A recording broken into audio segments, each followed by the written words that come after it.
Hi అండి, అందరూ ఎలా ఉన్నారు? బాగున్నారా? నేను బాగున్నానండి.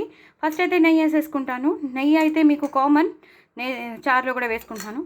సో ఇదండి, ఇది వంకాయ ఉల్లికారం పెట్టిన కూర. చాలా చాలా టేస్టీగా ఉంటుంది వంకాయ ఉల్లికారం పెట్టిన కూర. దీని రెసిపీ నేను మీకు షేర్ చేస్తున్నానండి. చాలా చాలా బాగుంటుంది. రొటీన్గా వంకాయ కూరలు మనం రకరకాలుగా చేసుకుంటాం. అవి కాకుండా మీరు ఇలా ఉల్లికారం పెట్టి చేసుకోండి. ఎలా చేయాలో, నేను ఏమేమి వేయాలో చాలా టెంప్టింగ్గా ఉంటుందండి. నిజంగా కూర మాత్రం చాలా టెంప్టింగ్గా ఉంది. చాలా అంటే చాలా టెంప్టింగ్గా ఉంది. ఇలా డైరెక్ట్గా కలిపేసుకుని ఇలా మురుకులు చేసుకోవాలి. ఈ మురుకులు కూడా ఎలా చేశానో నేను దీని రెసిపీ కూడా నేను మీకు షేర్ చేస్తాను. దీని షార్ట్ కూడా నేను మీకు పంపిస్తాను. చాలా బాగా వచ్చాయి, కట్ట కట్ట కట్టమంటున్నాయి, అంత బాగున్నాయి. ఇలా నంచేసుకుని తినాలండి. ఇప్పుడు పిల్లలకి హాలిడేస్ కాబట్టి ఇలా రకరకాలుగా టేస్టీ అయిన వంకాయ ఉల్లికారం చేసి పెట్టండి, అసలు వదిలిపెట్టరు. చాలా చాలా టేస్టీగా ఉందండి. వంకాయ కూర మాత్రం అదిరిపోయింది. ఉల్లికారం పెట్టింది నేను చెప్పినట్టు చేసుకోండి. సూపర్ సూపర్ సూపర్ టేస్టీగా ఉంటుంది. ఎందుకు అలా 10 సార్లు చెప్తున్నానో నేను చెప్పలేను, అంత బాగుంటుందన్నమాట. ఎప్పుడు రొటీన్గా కాకుండా మార్చేయండి. చాలా చాలా బాగుంటుంది. చాలా అంటే చాలా బాగుంటుంది. అలా 2 సార్లు 3 సార్లు అలా తినేయచ్చు. వెయిట్ కూడా పెరిగిపోవచ్చు, అంత బాగుంటుందన్నమాట. అలాగే మనం వెయిట్ లాస్ కూడా అవ్వచ్చులేండి. రాత్రి డిన్నర్ మానేయచ్చు, అంత బాగుంటుంది. సో ఇది వంకాయ కూర. ఇది దేంతో చేశాను అనుకుంటున్నారు? చారు చాలా చాలా టేస్టీగా వచ్చింది.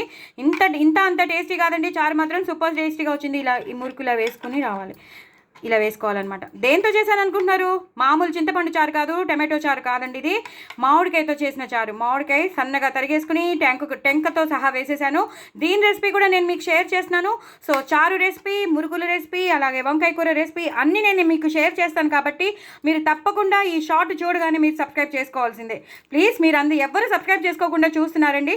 దయచేసి అందరూ సబ్స్క్రైబ్ చేసుకొని చూడండి. రకరకాల రెసిపీస్ మీకు వస్తాయి కదా.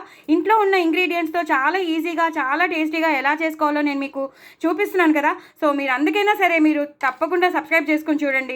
అందరికీ షేర్ చేయండి, ప్రమోట్ చేయండి, నా ఛానల్ని సపోర్ట్ చేయండి. చాలా చాలా టేస్టీగా ఉంది మామిడికాయ చారు.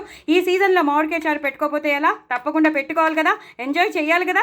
సో ఈ సీజన్ ఎంజాయ్ చేయాలంటే మాత్రం తప్పకుండా మామిడికాయ చారు తప్పకుండా పెట్టుకోండి. చాలా చాలా టేస్టీగా, చాలా పుల్లగా, తీగా, అబ్బబ్బబ్బా ఇంకా చెప్పలేను, అంత బాగుంటుంది. ఇవి మాత్రం ఎలా చేశానో మీకు తెలుసుకోవాలంటే మాత్రం నా షార్ట్ చూడండి. అలాగే నేను అన్ని షార్ట్సే పంపించాను, సో చూసుకోండి. అలా లాంగ్ వీడియో కూడా పంపించాను దీని రెసిపీ ఎలా చేయాలో. సో ఇది కూడా చూసుకోండి. ఇలాగే వంకాయ కూర కూడా చాలా చాలా టేస్టీగా ఉంటుంది. చాలా అంటే చాలా, ఇలా ముద్ద పెట్టేసుకోవడమే, చాలా చాలా బాగుంటుంది. నా ఛానల్ని మాత్రం సబ్స్క్రైబ్ చేసుకోవడం అసలు మర్చిపోద్దండి. ఇది షార్ట్ చూడగానే వెంటనే చేసుకోండి. అందరికీ షేర్ చేయండి, సబ్స్క్రైబ్ చేసుకోమని చెప్పండి. ఓకేనా? బాయ్ అండి.